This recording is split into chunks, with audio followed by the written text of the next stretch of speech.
Yes, students, very good morning to all of you. Now I am going to teach you the topic of Aung San Suu Kyi. If you remember that I had sent you a video clip of this great man Aung San Suu Kyi. ठीक है, आप लोग को याद होगा कि एक video clip भेजा गया था इसका 2 पार्ट में। स्वाभाविक है आप लोग उसको देखे जरूर होंगे, अच्छा से पढ़े भी होंगे, सुने भी होंगे। ठीक है, फिर भी लेकिन इनके बारे में अपने से इनके बारे में चलिए आपको पढ़ा देते हैं। आंग सान सू की is the pro-democracy leader of Myanmar and a winner of 1991 Nobel Peace Prize. Suu has spent many years in some form of detention because of her efforts to bring democracy to military-led Myanmar. आंग सान सू की जो है वो एक लोकतंत्र समर्थक नेता थी, म्यांमार की नेता है। ठीक है, म्यांमार की जो है वो लोकतंत्र समर्थक। हाँ, म्यांमार में जो है वो इतना आतंक हो गया था मिलिट्री लेडी सेना तख्त का कि वहाँ पर जो राष्ट्रपति और प्रधानमंत्री का नहीं, सेना था, लोकतंत्र था ही नहीं। ठीक है, अपना मनमर्जी से कोई किसी को कुछ कर दिए, मतलब सेना तख्त वाला शासन चल रहा था। तो ये जो है उस समय जो है समय समर्थक लोकतंत्र की समर्थक नेता थी। और 1991 ईस्वी में की जो है नोबल पीस प्राइज़ विनर है ये। ठीक है, 1991 में नोबल पीस प्राइज़ किन्हें मिला था? अपनी शांति पुरस्कार इनको शांति नन वायलेंस की महात्मा गांधी और महात्मा बुद्ध की अनुयायी है, यानी उनकी फॉलोअर है। उनके तरीके से इन्होंने अपने देश में किस तरह लोकतंत्र स्थापित किया, इसकी वजह से उनको 1991 में नोबल पीस प्राइज़ की अवार्ड मिला। ठीक है, ये जो है बहुत साल जो है लड़ी अपने देश के लिए, जो है सेना तख्त हटाने के लिए, जो है लोकतंत्र के लिए बहुत साल तक लड़ी थी। Her father Aung San led his country's freedom struggle against Great Britain and got independence for Burma in 1947. इनके पिताजी भी जो थे वो बहुत बड़े क्रांतिकारी थे।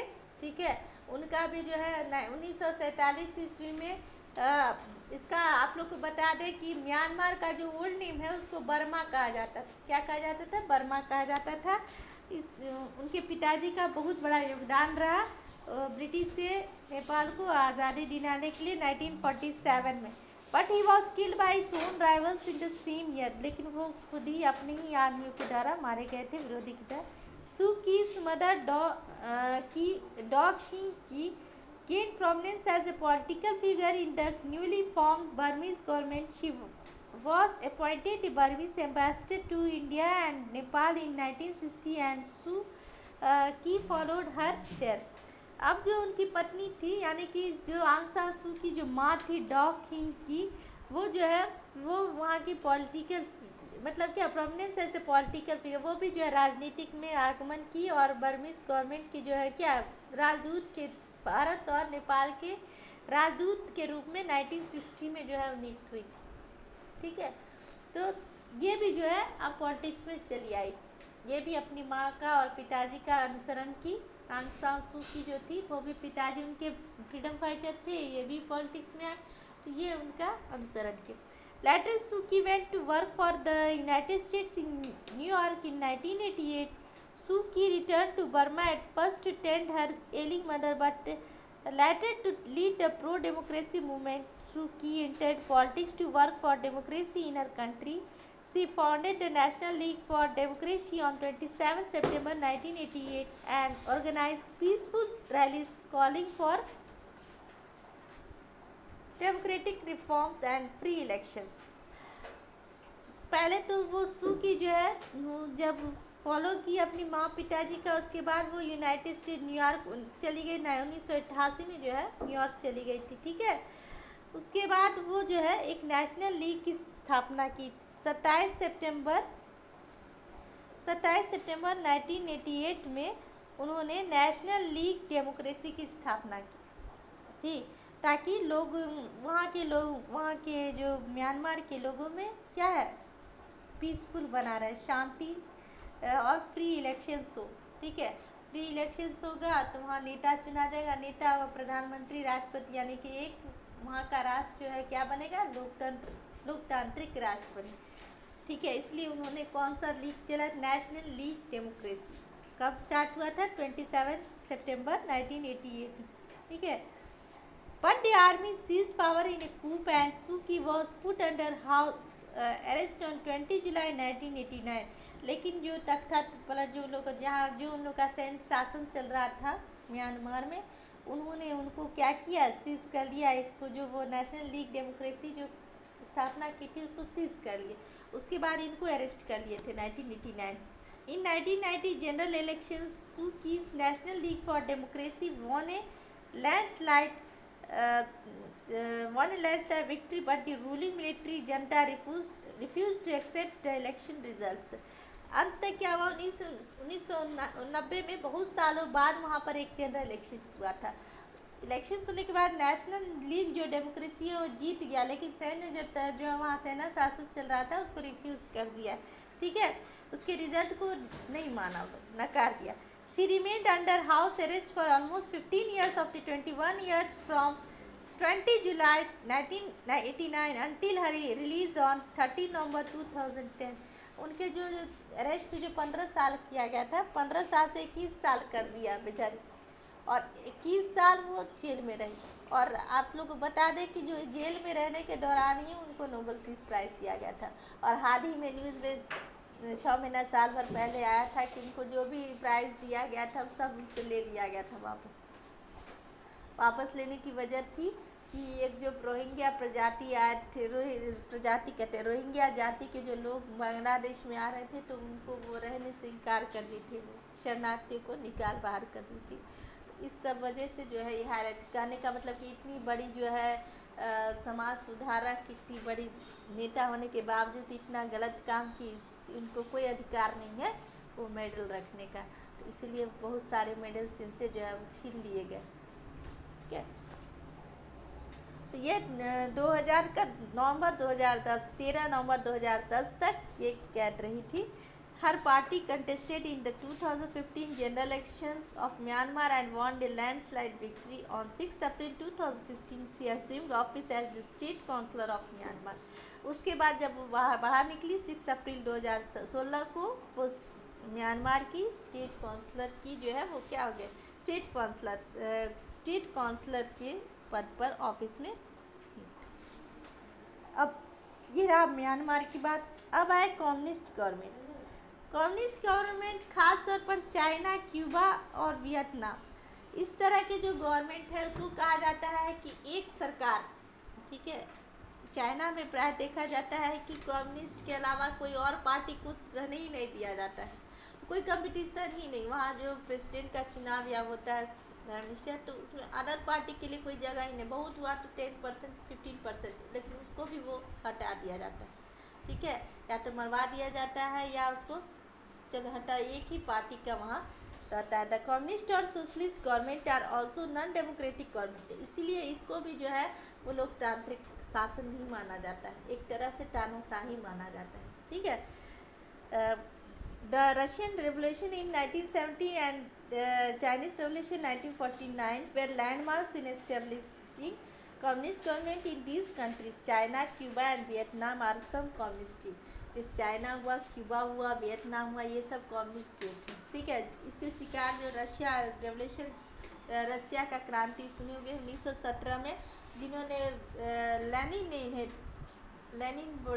लेनिन जो वहाँ के एक बहुत बड़े क्रांतिकारी थे रूस के, उन्होंने उस समय जो है रूस को आज़ादी दिलाने में बहुत मदद की थी कम्युनिस्ट पार्टी से। ठीक है, the People's Republic of China is run by a single political party. जैसे कि अभी हम लोग आपको बताया कि चाइना में जो है कि अभी सिंगल पार्टी पॉलिटिकल पार्टी जो है वो वहाँ पर सिर्फ ये कम्युनिस्ट पार्टी का ही सरकार रहता है। There is no place for other parties, तो दूसरे पार्टीज़ के लिए कोई जगह ही नहीं। ठीक है, दूसरा कोई पार्टी वहाँ इंटर ले ही नहीं सकता है कम्युनिस्ट के अलावा। तब this party choose the head of the state, यही पार्टी जो है वो head of the state choose करता है। मान लो कि बीच में कोई आ गया तो उसको मरवा दिया जाता है, सिर्फ कम्युनिस्ट पार्टी की सरकार रहती है। अब आप लोग चाइना, वियतनाम, क्यूबा के बारे में पढ़ लिए। अब देखिए नेपाल के बारे में। Nepal, the neighboring country of India, has seen rapid political changes during the last 2 decades. Until 1990, Nepal was a monarchy running under the executive control of the king, faced with a communist movement against the absolute monarchy. Nepal में भी जो है अभी आप लोग 2 decade से यानी कि 2 दशक से देख रहे हैं कि बहुत ही भीषण चेंजेस आया है। ठीक है, तो इससे पहले जो नेपाल में शासन चलता था वो क्या मोनार्की राजशाही चलता था। ठीक है, 2 डिकेड से प्राइम मिनिस्टर और प्रेसिडेंट वाला क्या फेडरल रिपब्लिक हो गया, उसके बाद प्राइम मिनिस्टर और प्रेसिडेंट। लेकिन जो आज तक 2 साल तक सुना जा रहा था कि नेपाल में सिर्फ मोनार्की शासन ही चलती थी। King Virendra in Nepalese constituted King Virendra in 1990 agreed to political reforms by creating a parliamentary monarchy with the kings as the head of state and a prime minister as the head of the government. King Virendra जो है 1990 में ये मान गए कि चलो यहाँ पर पार्लियामेंट्री मोनार्की होगा। वहाँ के लोग चाहे कि अब जो है मोनार्की नहीं पार्लियामेंट्री मोनार्की होना चाहिए, यानी कि मोनार्की के साथ साथ जो है वो प्राइम मिनिस्टर मोनार्की पार्लियामेंट्री लोकतांत्रिक शासन होना चाहिए। ठीक है, चलो वो मान गए। वीरेंद्र जो थे 1990 में उनका प्रस्ताव लोगों का प्रस्ताव स्वीकार कर दिया। ठीक है, In 2002, the king sacked the election. Prime Minister had appointed his own men to important positions.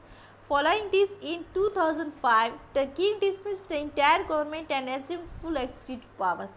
2002 में जो है जो राजा जो थे वो प्राइम मिनिस्टर का जो चुनाव करने के लिए साफ बहिष्कार कर दिया और अपने ही जो चुने गए आदमी के द्वारा जो है उनको मतलब अपना क्या किए अपना ही आदमी को जो है नियुक्त करके जो है पोजीशन पे रख दी। ठीक, और 2005 में जो है किंग जो है पूरे गवर्नमेंट के जितना भी जो पावर था वो अपने अंडर ले लिया। ठीक, the people reacted to this reaction with a movement against the monarchy and force the king to give up power. अब यहाँ की जनता जो है अब इस एक्शन से क्या की एक मतलब ये मूवमेंट आंदोलन छिड़ गया और कहा गया कि ये जो राजा का जो मोनार्की शासन है उसको छोड़ दिया जाए। ठीक, this movement in April 2006 brought about A change in the Nations governance an interim constitution was prepared with the king giving up power and an interim house of representative was formed with most members। अब ये आंदोलन के कारण जो है अप्रैल 2006 में एक छोटा सा जो है एक नेशंस राष्ट्र में क्या हुआ बदलाव आया, सरकार में एक छोटा सा संविधान मतलब बना, तात्कालिक संविधान प्रिपेयर किया गया जिसमें कहा गया कि किंग को जो है राजा को वो छोड़ देना है। ठीक, और ये माउस मेंबर के द्वारा हुआ था, माउस सदस्य के द्वारा, माउस वहाँ का जो एक उत्तर प्रजाति उसके सदस्य के द्वारा। On 28 December 2007 the interim parliament passed A bill that would abolish monarchy and make Nepal A federal Republic. 28 दिसंबर 2007 में एक छोटा सा फिर पार्लियामेंट के द्वारा बिल पास हुआ कि इसको जो है मोनार्की को ख़त्म कर दिया जाए, राजशाही शासन को एकदम ख़त्म कर देना है और कौन सा फेडरल रिपब्लिक एक जैसे गणतंत्र शासन शुरू कर देना है जिसमें प्राइम मिनिस्टर और प्रेसिडेंट के साथ ये देश चलेगा। 10 अप्रैल 2008 में पहली बार इलेक्शन हुई थी। ठीक है, 10 अप्रैल 2008 the first election in Nepal for the constituent assembly took place. संवैधानिक सभा में पहली बार अगर क्वेश्चन आएगा कि नेपाल में आप लोग उस जगह को अंडरलाइन कर लीजिए कि पहली बार नेपाल में कब एक संवैधानिक सभा में जो है पहला चुनाव हुआ था, तो 10 अप्रैल 2008 10 अप्रैल 2008 में नेपाल में पहली बार चुनाव हुआ।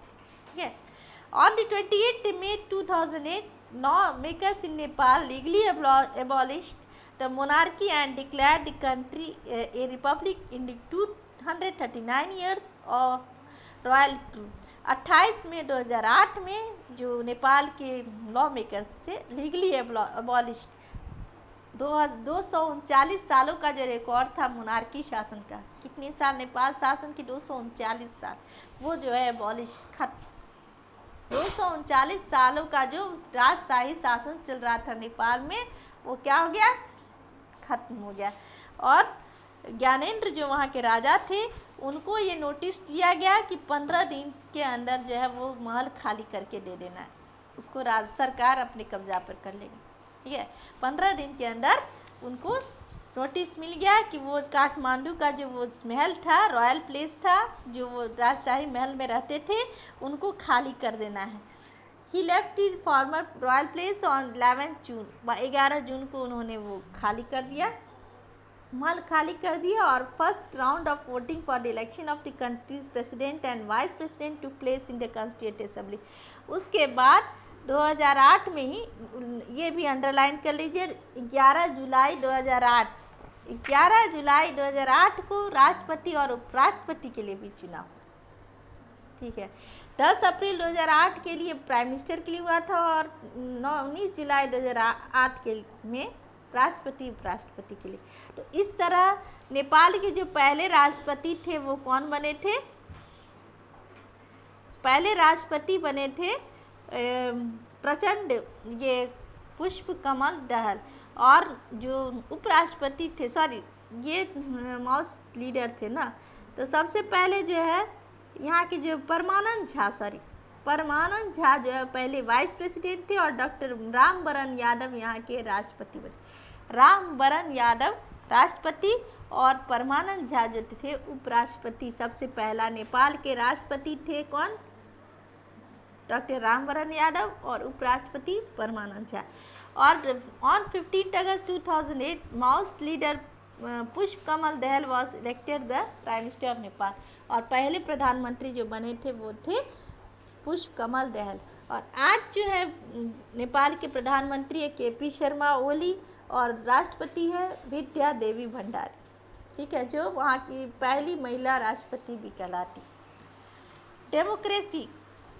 डेमोक्रेसी के बारे में बस एक सिंपल कह लेना है। डेमोक्रेसी क्या है? लोकतंत्र क्या है? लोकतंत्र में जैसे लोगों के द्वारा चुने गए, ठीक है, लोगों का जो आज़ाद, democracy is a very popular form of government.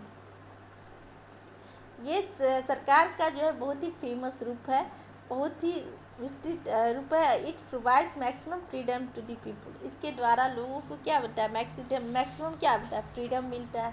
ठीक है, आज़ादी मिलता है लोगों के द्वारा, लोगों का यह अधिकार मिलता है कि वो अपने अनुसार जो है नेता को चुने। ठीक है, मीनिंग ऑफ डेमोक्रेसी जो है वो ग्रीक वर्ड डेमोक्रेशिया से लिया गया है, जिससे 2 वर्ड होता है, डेमो और क्रेटिया। जैसे डेमो मतलब पीपुल और क्रेटिया मतलब रूल, लोगों का शासन। यहाँ पर सिर्फ लोगों का शासन होता है। ठीक है, the meaning of democracy has change with time. अब तो टाइम के अनुसार जो है वो डेमोक्रेसी का जो है मीनिंग चेंज होने लगा। इसके डेमोक्रेसी का मतलब क्या हो गया कि इक्वल राइट्स, सभी लोगों को जो है हर एक जगह पर रहने वाले सभी लोगों को इक्वल राइट्स मिले। पहले क्या होता है कि महिलाओं को वोटिंग करने का अधिकार नहीं रहता था, अब पुरुषों के साथ साथ महिलाओं को भी जो है वो समान अधिकार मिलने लगा। आज के लिए बच्चों इतना ही काफ़ी। नेक्स्ट पेज आप लोग को कल पढ़ाएंगे। Now thanks, that's all, thank you.